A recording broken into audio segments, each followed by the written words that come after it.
आपने अभी तक हमारा चैनल सब्सक्राइब नहीं किया तो अभी सब्सक्राइब करें और बेल आइकॉन को क्लिक करके हमारी लेटेस्ट वीडियोस के बारे में अपडेट जानें। हेलो बच्चों, हिंदी मीडियम के बच्चों के लिए ये वीडियो मैंने बनाई है। तो चलिए एमसीक्यूज करते हैं। उस प्रक्रिया का नाम बताइए जो मानव प्रयासों का समन्वय करती है। मानव प्रयासों मतलब मानव जब किसी काम को करने के लिए कोई प्रयास करता है, ठीक है, या एफर्ट्स लगाता है, संसाधनों को इकट्ठा करती है और निर्दिष्ट उद्देश्य को प्राप्त करने के लिए उपयोग किए जाने वाले एकीकृत पूरे में एकीकृत करती है। यानी देखो, एक ही उद्देश्य है, ठीक है।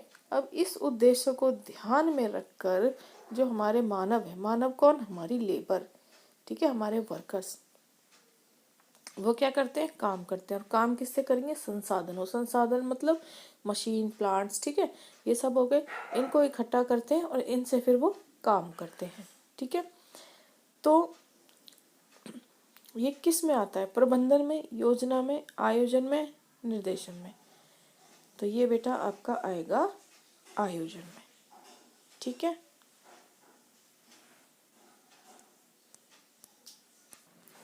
नेक्स्ट क्वेश्चन देखिए, आयोजन एक प्रक्रिया है जिसके द्वारा प्रबंधक, अब प्रबंधक कौन होता है, जो सारी चीजों को मैनेज करता है, ठीक है, मैनेजर। तो इसमें अराजकता से बाहर आदेश स्थापित करता है, हाँ ये करता है। काम या जिम्मेदारी साझा करने पर लोगों के बीच संघर्ष को दूर करता है, हाँ ये भी करता है। टीम वर्क के लिए उपयुक्त वातावरण बनाता है, हाँ ये भी सही है। तो उपरोक्त सभी ठीक है, ठीक है। संघर्ष क्या होता है, जब आपका जो टॉप लेवल होता है ना, यानी मालिक एक तरह से, और वो लोअर लेवल जो वर्कर आपके नीचे काम करते हैं, उन दोनों के बीच में कई बार संघर्ष मतलब लड़ाई झगड़े हो जाते हैं। टॉप लेवल के बंदे सोचते हैं कि सारा प्रॉफिट वो रख ले, और लेबर सोचती है कि जो हमने प्रॉफिट है, हमने मेहनत से कमाया, वो उसमें हमें भी हिस्सा मिलना चाहिए, ठीक है। तो इसको लेकर भी संघर्ष उत्पन्न हो जाता है। नेक्स्ट देखिए, इसे उस ढांचे के रूप में परिभाषित किया जाता है जिसके भीतर प्रबंधकीय और परिचालन कार्य किए जाते हैं। तो इसका राइट आंसर क्या होगा, प्रबंधकीय अवधि, संगठनात्मक संरचना, अनौपचारिक संगठन, या उपरोक्त में से कोई नहीं। तो राइट आंसर क्या होगा, संगठनात्मक संरचना, ठीक है। जहां भी बात आप ढांचे की देखोगे तो वहां पे एक संगठनात्मक संरचना होती है, ठीक है। नेक्स्ट देखिए, यह अधीनस्थों की संख्या को संदर्भित करता है जिनमें एक श्रेष्ठ प्रभावी ढंग से प्रबंधित किया जाता है। तो इसका राइट आंसर क्या होगा, राइट आंसर होगा प्रबंध की अवधि, ठीक है। नेक्स्ट क्वेश्चन देखिए, जैसे जैसे संगठन में प्रबंध की अवधि बढ़ती जाती है, संगठन में प्रबंधन के स्तरों की संख्या घट जाती है, ठीक है।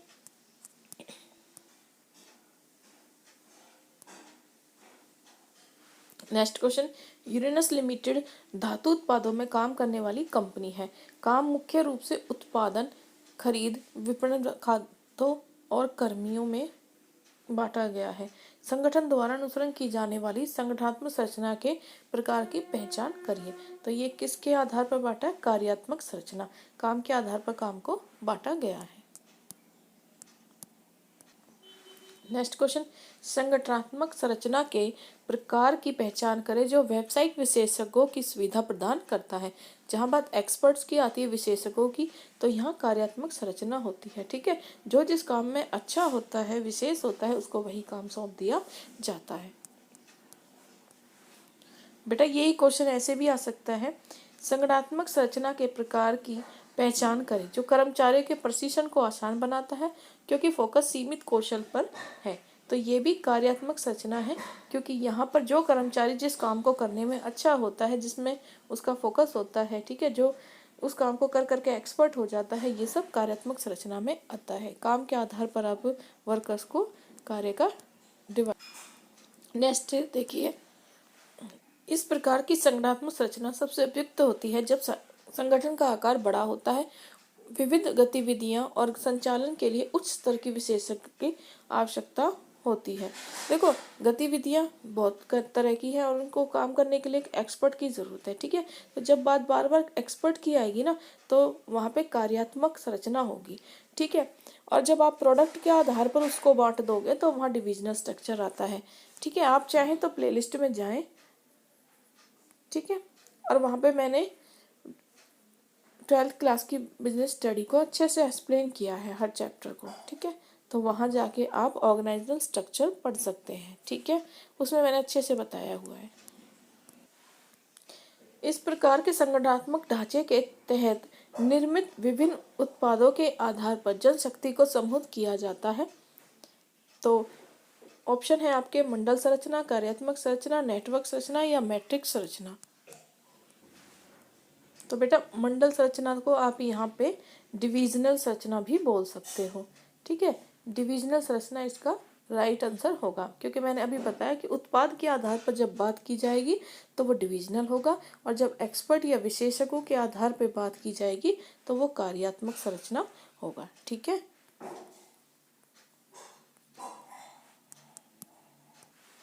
नेक्स्ट क्वेश्चन, निम्नलिखित में से कौन कार्यात्मक संरचना की विशेषता नहीं है? नहीं पूछा है। कार्यात्मक संरचना होती क्या है? जिसमें सभी वर्कर्स अपने अपने काम में एक्सपर्ट्स हो जाते हैं।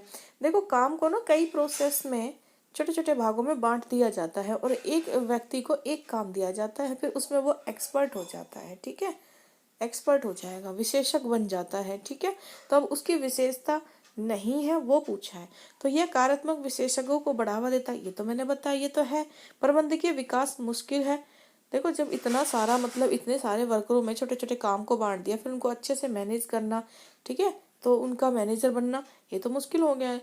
तो यह बनाए रखने के लिए किफ़ायती संरचना है, ठीक है। किफ़ायती तो है, काम आसान हो जाता है, ठीक है। छोटे छोटे हिस्सों में बांट दिया जाता है तो कॉस्ट भी कम आएगी यहाँ पे, ठीक है, और काम आसानी से हो जाएगा। लेकिन प्रदर्शन के लिए जिम्मेदारी तय करना आसान है नहीं, जिम्मेदारियां तो और बढ़ जाती हैं क्योंकि हर एक पे नज़र रखनी पड़ती है, ठीक है। तो ये विशेषता नहीं है और नहीं ही पूछा, तो सी आपका राइट आंसर हो जाएगा, ठीक है। नेक्स्ट देखिए, निम्नलिखित में से कौन कार्यात्मक संरचना का गुण नहीं है? जो क्वालिटी नहीं है। यह एक विभाग के भीतर नियंत्रण और समन्वय को बढ़ावा देता है, ये बात तो बिल्कुल सही है। इसके अंदर आराम से कंट्रोल भी हो जाता है, कोऑर्डिनेशन भी हो जाता है। यह कर्मचारी को प्रशिक्षण को आसान बनाता है, बिल्कुल ठीक बात है। अगर एक कर्मचारी एक छोटा सा काम कर रहा है तो वो उस काम की ट्रेनिंग अच्छे से ले सकता है, ठीक है, और उसमें वो क्या बन जाएगा? एक्सपर्ट हो जाएगा, ठीक है। उसको सिर्फ एक ही काम का एक हिस्सा दिया जा रहा है। इसको एक एग्जाम्पल से समझो। मान लो कि कोई टी शर्ट बना रहा है तो इसको एक कटिंग का काम दिया है, ठीक है, तो ये कटिंग का काम करेगा तो इसमें करते करते ये एक्सपर्ट हो जाएगा, ठीक है। तो यहाँ ट्रेनिंग आसान हो जाएगी, तो वो एक ही काम में अपना फोकस कर सकता है और एक्सपर्ट हो जाएगा।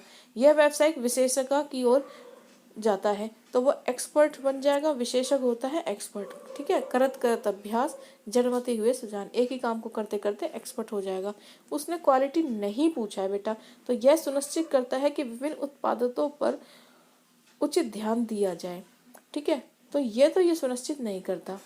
इसमें उत्पादक की बात ही नहीं थी। उत्पादकों की जो बात होती है, प्रोडक्ट की जो बात होती है बेटा, वो डिविजनल में होती है, ठीक है। तो डिविजनल में उत्पादक आता है, तो ये तो कार्यात्मक संरचना है। अब कार्यात्मक संरचना का जो गुण नहीं है वही पूछा है, तो आप यहाँ पे सी आंसर कर दोगे, ठीक है। देखिए ऋषभ एक मनोरंजन कंपनी में क्रिएटिव हेड के रूप में शामिल है हुए हैं। वह हमेशा यह सुनिश्चित करता है कि कार्य को छोटी और प्रबंधकीय गतिविधियों में विभाजित किया जाए, समान प्रकृति की गतिविधियों को भी एक साथ समूहित किया जाए। उपरोक्त पंक्ति में उल्लिखित प्रक्रिया को व्यवस्थित करने में संबंधित चरण की पहचान कीजिए। पहला कहता है कार्य की पहचान और विभाजन, बी है आपका विभागीकरण, सी है आपका कर्तव्यों का असाइनमेंट और डी है रिपोर्टिंग संबंध स्थापित करना, ठीक है। तो यहाँ देखिए ऋषभ ने क्या किया है, काम को एक छोटे छोटे भागों में बांट दिया है, यानी हर काम के लिए एक अलग अलग डिपार्टमेंट रख दिया। परचेज का काम यानी जो क्रय विक्रय का काम किया जाए, क्रय का काम वो परचेज डिपार्टमेंट यानी एक क्रय विभाग होगा, ठीक है, और विक्रय के लिए विक्रय विभाग होगा, ठीक है। अलग अलग विभागों में बांटने की प्रक्रिया को विभागीकरण कहते हैं। तो बी आंसर राइट आंसर हो जाएगा। नेक्स्ट देखो, इंडिगो लिमिटेड में 300 लोगों का स्टाफ है जिसे विभिन्न विभागों में बांटा गया है। ठीक है, यहाँ तक तो आपको समझ में आ गया कि अलग अलग विभागों में, डिपार्टमेंट में बांटा गया और सभी को अलग अलग एक्सपर्ट के आधार पर बांटा गया होगा।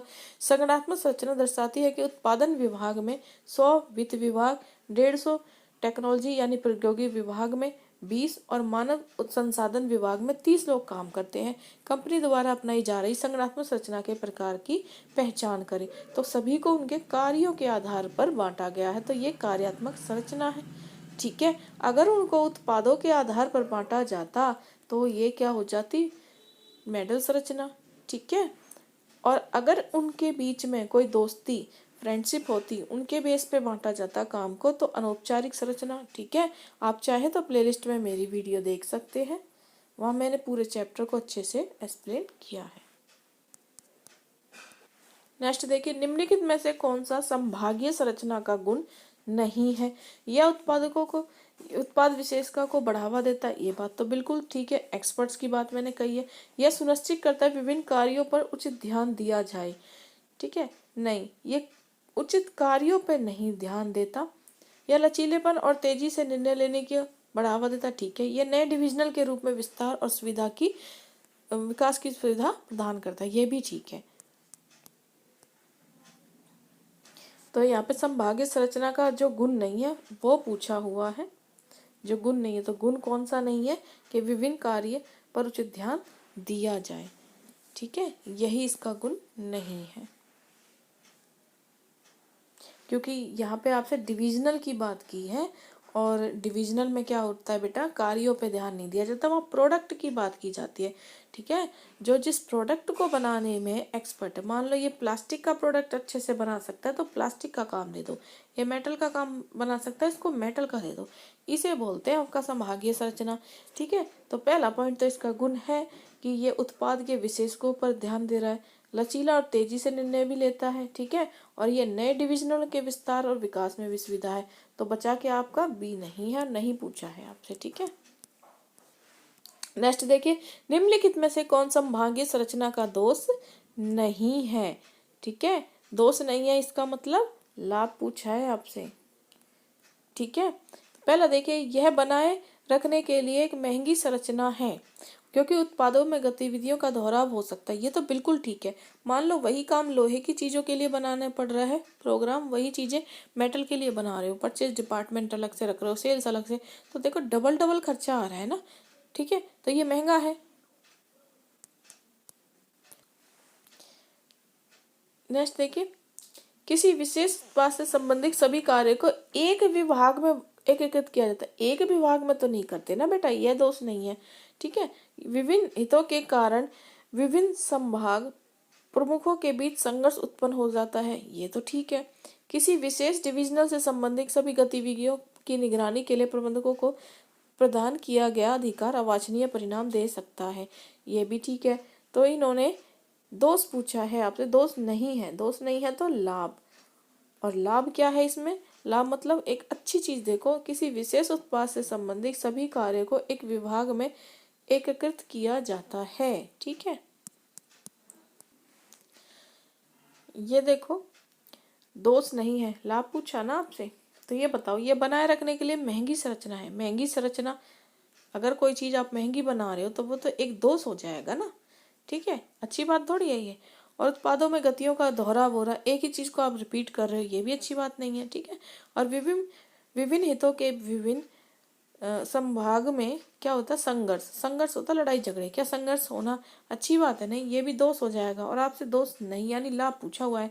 किसी विशेष डिविजनल से संबंधित सभी गतिविधियों की निगरानी के प्रबंधकों को प्रदान किया गया अधिकार अवांछनीय, अवांछनीय जो अच्छा नहीं होता, तो ये भी एक दोष ही है। और हमें बताना क्या है, लाभ। तो लाभ क्या हुआ, ये बी आपका राइट आंसर है। ठीक है, नेक्स्ट देखिए, एक आयोजन प्रक्रिया में अनुसरण किए जाने वाले विभिन्न चरणों के सही क्रम की पहचान कीजिए। बेटा हमेशा ही ये क्वेश्चन आया हुआ है। तो देखिए, विभागीकरण करते हो पहले, फिर रिपोर्टिंग संबंध स्थापित करना, कर्तव्यों का असाइनमेंट और कार्य की पहचान विभाजन, ये राइट प्रोसेस नहीं है। कार्य की पहचान और विभाजन, कर्तव्यों का असाइनमेंट, विभागीय रिपोर्ट, ये भी नहीं है। कार्य की पहचान, विभाजन, रिपोर्टिंग संबंध स्थापित करना, ये भी नहीं है। बचा क्या? कार्य की पहले पहचान करते हो, ठीक है, कार्य की पहले पहचान करते हो, फिर उसको उसके हिसाब से बांट देते हो, अलग अलग डिपार्टमेंट बनाते हो, उनको अलग अलग काम दे देते हो, फिर रिपोर्ट संबंध स्थापित करते हो। तो ये प्रोसेस आपका ठीक है, ठीक है। और प्रोसेस को आपको हमेशा अच्छे से याद करना होता है क्योंकि वो पेपर में आता है। नेक्स्ट देखिए, निम्नलिखित में से कौन कार्यात्मक संरचना का दोष नहीं है? अब यहाँ दोष नहीं का मतलब आप क्या दोगे? लाभ, ठीक है। यह समग्र उद्यम उद्देश्यों की तुलना में कार्यात्मक प्रमुख द्वारा पीछा किया जाने वाले उद्देश्यों पर जोर देता है। यानी एक उद्देश्य पर तो ये जोर दे रहा है, ठीक है। तो ये क्या है? ये तो लाभ नहीं है, ठीक है, एक ही बात कह रहा है। इससे विभिन्न हितों के भी कारण विभागों के बीच हितों का टकराव होता है, ये भी अच्छी बात नहीं है। टकराव होना अच्छी बात थोड़ी है, ये भी लाभ नहीं हो सकता। यह व्यावसायिक विशेषज्ञों की ओर जाता है, यानी एक्सपर्ट की बात कर रहा है, अच्छी बात कर रहा है, तो ये लाभ होगा। इससे कार्यात्मक रूप से विभेदिक विभागों के बीच समन्वय में कठिनाई है। अगर किसी चीज में कोऑर्डिनेशन में कमी आ रही तो ये भी लाभ नहीं हो सकता, ठीक है। और लाभ पूछा हुआ है तो राइट आंसर आपका क्या हो गया? आपका सी हो गया कि आपको एक्सपर्टीज मिल जाते हैं, जो जिस काम में विशेषज्ञ है उसका आपको फायदा हो जाएगा। नेक्स्ट देखिए, लक्ष्य को विदेशी प्रतिनिधियों के लिए 5 दिवसीय सम्मेलन की व्यवस्था करने का कार्य सौंपा गया है। आयोजन को सुचारू रूप से चलाने के लिए उन्होंने 2 व्यक्तियों को पंजीयन और जलपान से संबंधित गतिविधियों की देखरेख के लिए समन्वयक बनाया है। लक्ष्य द्वारा किए जा रहे प्रबंध के कार्य की पहचान कीजिए, ठीक है। तो यहाँ पे क्या हो रहा है? आयोजन, ठीक है।